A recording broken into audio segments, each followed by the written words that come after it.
Hello दोस्तों, आज के वीडियो में हम लोग देखेंगे anaemia in pregnancy. Anaemia in pregnancy ये ओबीजी से रिलेटेड है। ये बहुत ही इम्पोर्टेंट टॉपिक है नर्सिंग पॉइंट ऑफ व्यू के से एग्ज़ाम पॉइंट ऑफ व्यू से। तो चलिए बिना देरी के स्टार्ट करते हैं। एनीमिया इन प्रेगनेंसी क्या होता है? मतलब इसका मतलब ये है कि at the time of pregnancy जब क्या होगा, low level of haemoglobin and that's indicate the anaemia. ठीक है, जब at the time of pregnancy पे जब हीमोग्लोबिन का लेवल कम होगा तो वो इंडिकेट करेगा एनीमिया। और जो हीमोग्लोबिन का लेवल होता है वेरी बाय द ट्राइमेस्टर। जो गेस्टेशनल पीरियड होता है 3 ट्राइमेस्टर होता है, फर्स्ट सेकेंड थर्ड। तो हर ट्राइमेस्टर वाइज जो हीमोग्लोबिन का लेवल होता है वो वेरी करता है। ठीक है, जैसे कि यहाँ पे दिया है normal haemoglobin level during the pregnancy क्या होता है 11 to 15 ग्राम पर डीएल। ठीक है, ये नॉर्मल हीमोग्लोबिन जो होता है 11 to 15 ग्राम पर डीएल होता है। ठीक है, अब ट्राइमेस्टर वाइज देख लेते हैं कि कब हम लोग एनीमिया कहेंगे पेशेंट को। फर्स्ट ट्राइमेस्टर में अगर जो पेशेंट का जो हीमोग्लोबिन लेवल है 11 ग्राम पर डीएल से कम है तब हम लोग उसको क्या बोलेंगे, एनीमिया बोलेंगे। ठीक है, और सेकेंड ट्राइमेस्टर में जब 10.5 ग्राम पर डीएल से कम होगा तब हम लोग उस पेशेंट को एनीमिया बोलेंगे। ठीक है, थर्ड ट्राइमेस्टर में क्या होगा 11 ग्राम पर डीएल से जब कम होगा तब हम उस पेशेंट को क्या बोलेंगे, एनीमिया बोलेंगे। ठीक है, अब नेक्स्ट हम लोग देखते हैं एनीमिया के टाइप्स। ये जो दो टाइप्स के होते हैं एनीमिया, दो टाइप्स के एनीमिया होंगे। पहला है जो फिजियोलॉजिकल एनीमिया है, ठीक है, और दूसरा जो है पैथोलॉजिकल एनीमिया है। ठीक है, तो अब हम लोग देखेंगे फिजियोलॉजिकल एनीमिया क्या होता है, पैथोलॉजिकल एनीमिया क्या होता है। ठीक है, due to the haemodilution increase the plasma volume compare to RBC. इसमें क्या होता है कि फिजियोलॉजिकल जो एनीमिया होता है ये at the time of pregnancy होता है। जब बेबी डिलीवर हो जाता है पोस्टमार्टम पीरियड में आफ्टर 12 वीक के बाद ये अपने आप सही हो जाता है। ठीक है, ये सही हो जाता है। ये किसके वजह से होता है, हीमोडाइलेशन इंक्रीज प्लाज्मा वॉल्यूम। इसमें क्या होता है कि जो प्लाज्मा वॉल्यूम होता है वो इंक्रीज हो जाता है। कितना इंक्रीज होता है, 15% क्या होता है, प्लाज्मा वॉल्यूम इंक्रीज हो जाता है। ठीक है, और 15% हो जाता है। ठीक है, और जो आरबीसी है, आरबीसी का जो लेवल इंक्रीज होता है प्लाज्मा वॉल्यूम से कम ही होता है, इसका 30% हो जाता है। ठीक है, तो जिसके वजह से क्या होता है कि हीमोडाइलेशन होता है। ठीक है, जिसके वजह से एनीमिया हो जाता है। ठीक है, क्योंकि इसमें प्लाज्मा वॉल्यूम ज़्यादा बढ़ जाता है, RBC as compare to plasma volume कम ही इंक्रीज होता है, जिसकी वजह से एनीमिया हो जाता है। ठीक है, अब ये पैथोलॉजिकल एनीमिया जो है देखते हैं। Pathological anaemia due to the underline pathological condition या डिजीज। ये या तो कोई डिजीज के कारण होगा, इसमें कोई पैथोलॉजिकल कॉज होगा तभी ये होता है। ठीक है, इसको हम लोग क्या बोलते हैं, पैथोलॉजिकल एनीमिया। ठीक है, अब नेक्स्ट हम लोग टाइप देखेंगे based on the severity anaemia. ठीक है, कि सीवियरिटी के बेस पे जो एनीमिया होता है वो एक हो 3 टाइप्स के होते हैं। पहला है माइल्ड, दूसरा है मॉडरेट, तीसरा क्या है, सीवियर। ठीक है, माइल्ड, मॉडरेट, सीवियर। अब जब हम लोग ने हीमोग्लोबिन पेशेंट का चेक किया तब अगर जो 10 से 10.9 ग्राम पर डीएल के बीच में आ रहा है उसका हीमोग्लोबिन लेवल, तब हम उसको क्या बोलेंगे, माइल्ड एनीमिया। ठीक है, जब उसका हीमोग्लोबिन लेवल 7 से 9.9 ग्राम पर डीएल आ रहा है तब उसको हम लोग क्या बोलेंगे, मॉडरेट। ठीक है, सीवियर एनीमिया कब बोलेंगे, जब 7 से कम हो तब हम उसको क्या बोलेंगे, सीवियर एनीमिया। ठीक है, अब हम लोग देखेंगे एटियोलॉजी क्या है। ठीक है, कि एनीमिया इन प्रेगनेंसी के एटियोलॉजी क्या है।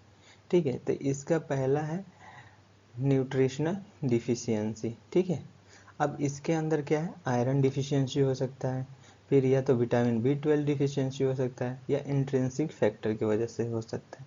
ठीक है, या ब्लड लॉस हो गया। ठीक है, ब्लड लॉस या तो पीपीएच के कारण हो गया, पीपीएच का मतलब हो गया पोस्टपार्टम हेमरेज, इसके कारण हो सकता है, या increase demand higher requirement during the pregnancy.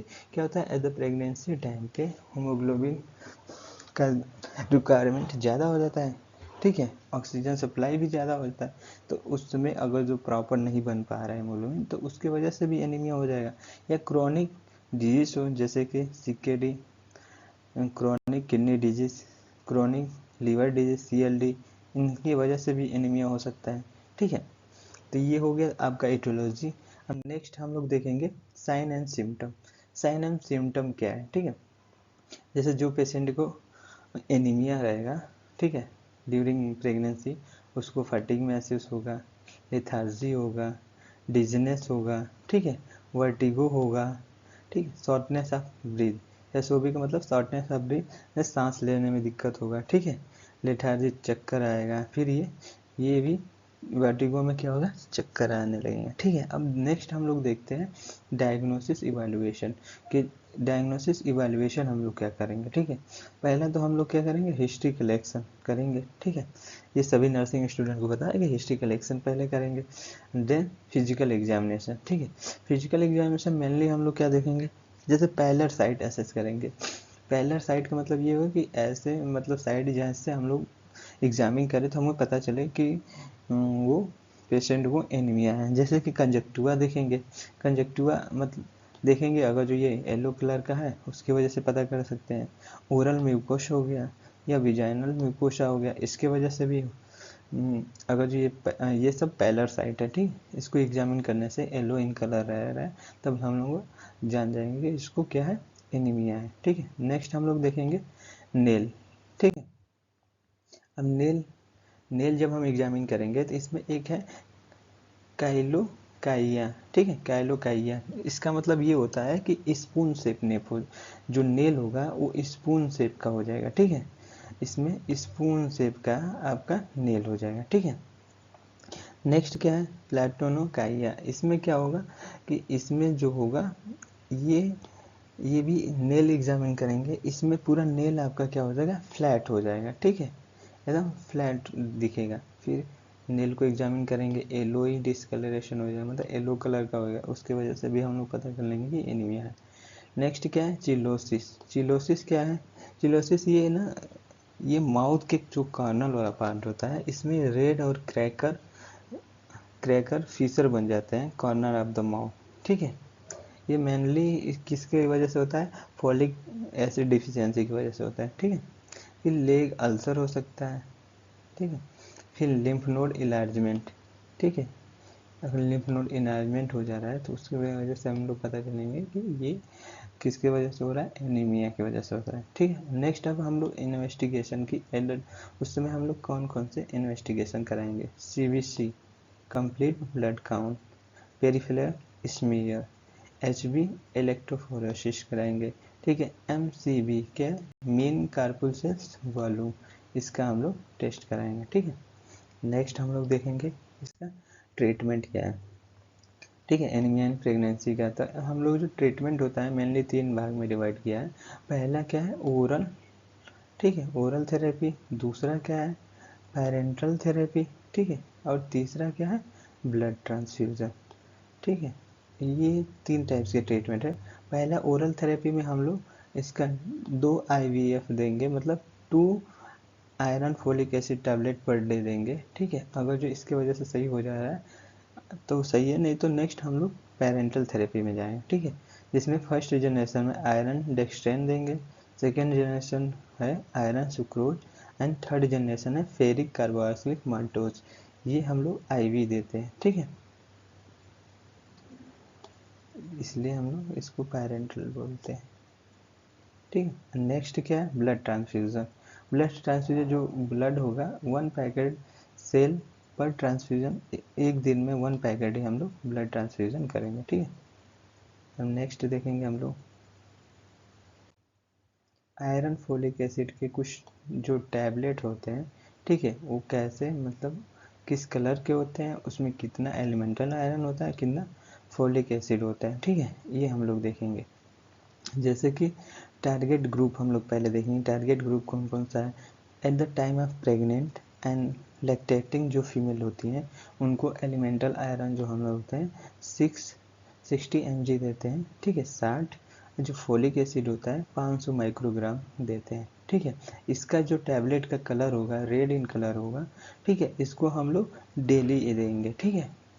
And next जो होगा रिप्रोडक्टिव एज, जो फीमेल हैं जिनका एज किसके बीच में आ रहा है, 90 और 49 ईयर्स के बीच में आ रहा है, ठीक है। इसको हम लोग कितना देंगे, 60 mg, 60 mg एलिमेंटल आयरन देने, 500 माइक्रोग्राम आपका फॉलिक एसिड देंगे। इसका जो टैबलेट का कलर होगा रेड इन कलर होगा, ठीक है। लेकिन ये वीकली देंगे, एक वीक में एक ही टैबलेट देंगे, ठीक है। नेक्स्ट जो होगा एडोलेसेंट, जो ऐसे गर्ल बॉयज इसमें दोनों आएंगे, ठीक है। इसमें 10 से 19 ईयर के बीच में जो होंगे उनको एलिमेंटल जो आयरन देंगे 60 mg देंगे और फोलिक एसिड 500 माइक्रोग्राम देंगे, ठीक है। इसका जो टैबलेट का कलर होगा ब्लू इन कलर होगा, इसको भी हम लोग वीकली देंगे, ठीक है। नेक्स्ट जो है ऐसे जो चिल्ड्रेन जिनका एज 5 से 9 ईयर्स के बीच में है, ठीक है, इनको हम लोग एलिमेंटल आयरन 45 mg देंगे और 400 माइक्रोग्राम हम लोग फॉलिक एसिड देंगे। इसका जो टैबलेट का कलर होगा वो कैसा होगा, पिंक होगा, ठीक है। ये वीकली हम लोग देते हैं, ठीक है।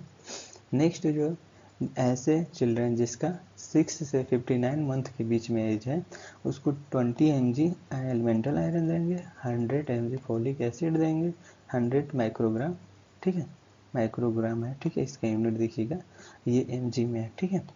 इतना देखिएगा 100 माइक्रोग्राम।